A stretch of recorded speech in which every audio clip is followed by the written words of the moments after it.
حضرت بابا بلے شاہ رحمۃ اللہ علیہ کی حیات طیبہ۔ مشہور صوفی بزرگ شاعر حضرت سید بابا بلے شاہ پنجابی زبان کے دوسرے صوفی شاعر ہیں، جنہوں نے حضرت شاہ حسین رحمۃ اللہ علیہ کے بعد سب سے زیادہ کافیاں لکھی ہیں۔ حضرت سید بلے شاہ 1680 عیسوی میں اس شریف میں پیدا ہوئے۔ آپ کا اصل نام عبداللہ تھا۔ آپ کے والد شاہ محمد درویش اچ شریف میں امام مسجد تھے۔ آپ رحمۃ اللہ علیہ کا شجرہ نسب واسطوں سے حضرت شیخ عبد القادر جیلانی محبوب سبحانی رحمۃ اللہ علیہ سے ہوتا ہوا حضرت سیدنا علی المرتضیٰ شیر خدا سے جا ملتا ہے۔ جب آپ کے والد روزگار کی تلاش میں ترک وطن کر کے قصور آ گئے تو اس وقت حضرت بلے شاہ کی عمر 6 سال تھی۔ آپ نے اپنے آبائی شہر کے بارے میں ایک شعر بھی کہا ہے: اسی اچے ساڈی ذات اچی، اسی اچے ساڈی ذات اچی، اسی اچ شریف دے رہن والے۔ آپ نے ابتدائی تعلیم قصور شہر کے امام مسجد مولوی غلام مرتضیٰ سے حاصل کی۔ اسی زمانے میں حضرت پیر وارث شاہ صاحب رحمۃ اللہ علیہ بھی مولوی صاحب سے تعلیم حاصل کر رہے تھے۔ اسی طرح آپ دونوں بزرگوں نے ایک ہی ساتھ مولوی غلام مرتضیٰ سے تعلیم حاصل کی۔ پھر آپ حصول تعلیم کے لیے لاہور آ گئے۔ پریم سنگھ قصوری، جنہوں نے 1896 میں آپ کا کلام جمع کیا، لکھتے ہیں کہ آپ امی یعنی ان پڑھ تھے۔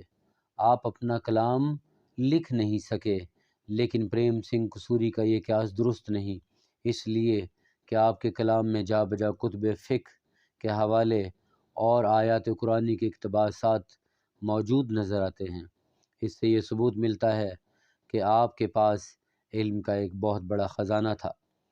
جب آپ حصول تعلیم کے لیے لاہور آئے تو آپ کی ملاقات یہاں حضرت شاہ عنایت قادری رحمۃ اللہ علیہ سے اونچی مسجد اندرون بھاٹی گیٹ میں ہوئی، اور آپ نے یہیں پر ظاہری اور باطنی تعلیم حاصل کی، اور پھر بعد میں آپ نے حضرت شاہ عنایت قادری رحمۃ اللہ علیہ کے ہاتھ پر بیعت کر لی۔ آپ کے خاندان والوں نے اس کی مخالفت کی کیونکہ آپ سید تھے اور حضرت عنایت شاہ قادری ارائیں تھے۔ آپ نے اپنی ایک کافی میں اسی مخالفت کے بارے میں کہا ہے: من لے بلیا ساڈا کہنا، چھڑ دے پلہ رائیاں، آل نبی اولاد علی نوں تو کیوں لیکاں لائیاں۔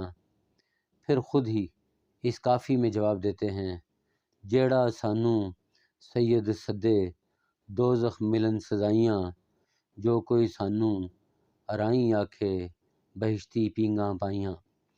اور پھر آپ رحمۃ اللہ علیہ کا حضرت شاہ عنایت قادری سے بلند اور پاکیزہ محبت و عقیدت کا ایسا تعلق رہا جیسا کہ امیر خسرو اور حضرت نظام الدین رومی اور حضرت شاہ شمس تبریز کا آپس میں محبت و عقیدت کا تعلق رہا تھا۔ حضرت بلے شاہ رحمۃ اللہ علیہ کے کلام میں کم ایسی کافیاں ملیں گی جن میں انہوں نے اپنے مرشد اور شہر لاہور کا ذکر والہانہ جذبے کے ساتھ نہ کیا ہو۔ ایک مرتبہ آپ کے مرشد آپ سے ناراض ہو گئے۔ بابا بلے شاہ سے انہیں منانے کے لیے جب کچھ اور نہ بن پڑا تو آپ نے اپنے مرشد کے مستمرہ رہ گزر پر ناچنا گانا شروع کر دیا۔ شاہ عنایت قادری رحمۃ اللہ علیہ وہاں سے گزرے تو وہ بھی تماشا دیکھنے رک گئے۔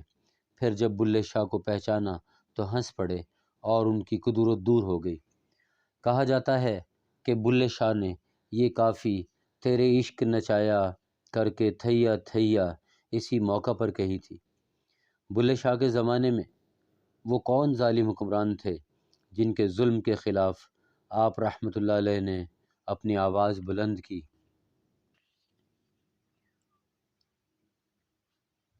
پنجاب کا کوئی قصبہ اور گاؤں ایسا نہ رہا جو لوٹ مار اور قتل و خون ریزی سے بچا ہو۔ شاید انہی حالات کے متعلق بلے شاہ نے کہا ہے: برا حال ہویا پنجاب دا، سانوں حاویے دوزخ ساڑیا، کدی آ مل یار پیاریا۔ پھر ایک اور جگہ فرمایا: مغلاں زہر پیالے پیتے، بھوریاں والے راجے کیتے، یہ بھوریوں والے راجے مشرقی اور وسطی پنجاب میں کاشتکاروں سے لگان کے طور پر سب کچھ چھین لیتے، بس ان کاشتکاروں کے پاس اتنا رہنے دیا جاتا کہ وہ مزید لٹائی کے لیے اگلی فصل کاشت کر سکیں۔ یہ صورتحال تقریباً نصف صدی تک قائم رہی۔